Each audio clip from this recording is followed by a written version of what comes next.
তনুজ গার্ডেনে আপনাদের সবাইকে স্বাগত। রং বেরঙের শীতকালীন মরশুমি ফুল লাগাতে আমরা সবাই ভালোবাসি। জনপ্রিয় 5 রকমের শীতকালীন ফুলের কিছু আপডেট দেব। প্রথমে যে ফুলটির কথা বলবো সেটি হলো চন্দ্রমল্লিকা। শীতের মরশুমে জনপ্রিয় ফুল চন্দ্রমল্লিকা। সুগন্ধযুক্ত ফুলটি বিভিন্ন রঙের হয় এবং প্রচুর পরিমাণে হয়। একদম শীতের বাগান আলোকিত করে রাখে। এই ফুলের জন্য ঝুরঝুরে মাটি দরকার। অতিরিক্ত জল যাতে সহজেই টব থেকে নিষ্কাশিত হয় সেদিকে লক্ষ্য রাখতে হবে। বাগানের 50% মাটির সঙ্গে বালি, ভার্মিকম্পোস্ট, নিমখোল, হাড় গুঁড়ো, শিংকুচি মিলিয়ে ঝুরঝুরে মাটি তৈরি করে নিলাম। নিমখোল ব্যবহার করলে পিঁপড়েরা ও পোকামাকড়ের আক্রমণ থেকে বাঁচা যায়। নার্সারি থেকে ভালো চারা নিয়ে এসে টবে গাছটি প্রতিস্থাপন করে ছায়ায় কিছুদিন রেখে দিতে হবে।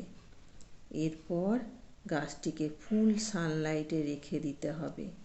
মাসে 2 বার করে পাতলা সর্ষের খোল আর ডিএপি দানা প্রয়োগ করতে হবে। গাছে প্রতিদিন পরিমাণ মতো জল দেবেন। পিঞ্চিং করে চন্দ্রমল্লিকা গাছ ঝাঁকড়া করে নেবেন। মাঝে মাঝে নিম তেল স্প্রে করে নেবেন। ফুল ফোটার সময় সারের পরিমাণ একটু বাড়িয়ে দিতে হবে যাতে সমস্ত ফুল ভালোভাবে প্রস্ফুটিত হতে পারে। দেখুন গাছগুলো কি সুন্দর হয়েছে, ফুল ধরছে। আমার আগের বারের চন্দ্রমল্লিকা গাছেও প্রচুর ফুল ফুটেছে। এবার যে গাছটার কথা বলবো সেটি হলো পিটুনিয়া।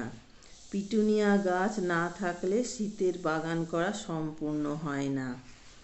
আমি অনেকগুলো পিটুনিয়া গাছ বসিয়েছি।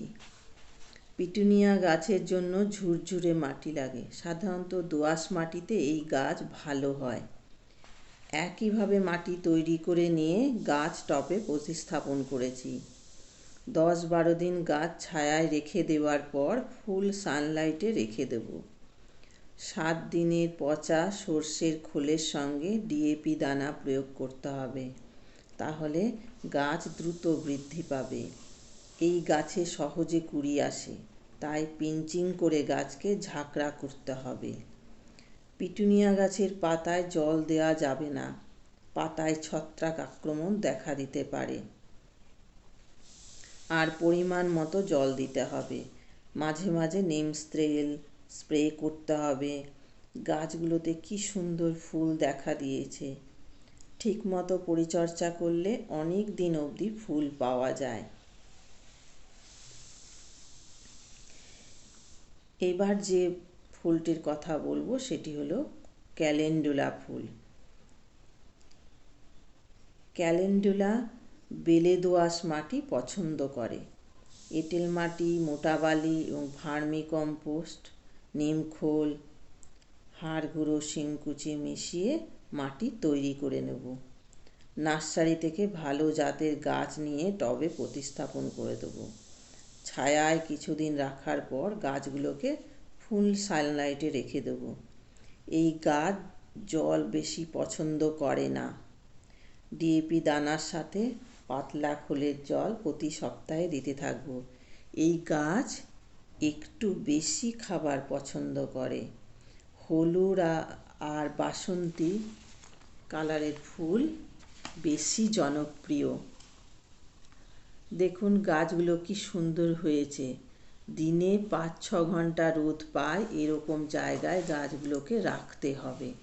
ফুল শুকিয়ে গেলে সেগুলিকে কেটে ফেলতে হবে, তাহলে গাছ ভালো থাকবে।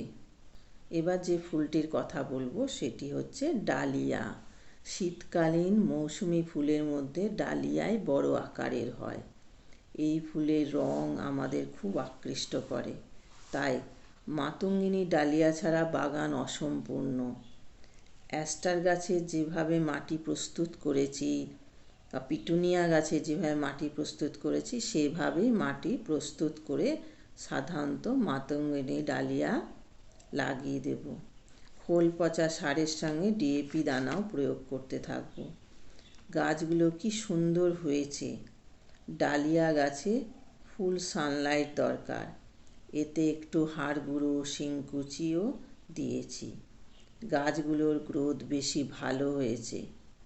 মাতঙ্গিনী ডালিয়া গাছে পিঞ্চিং করতে হয় না।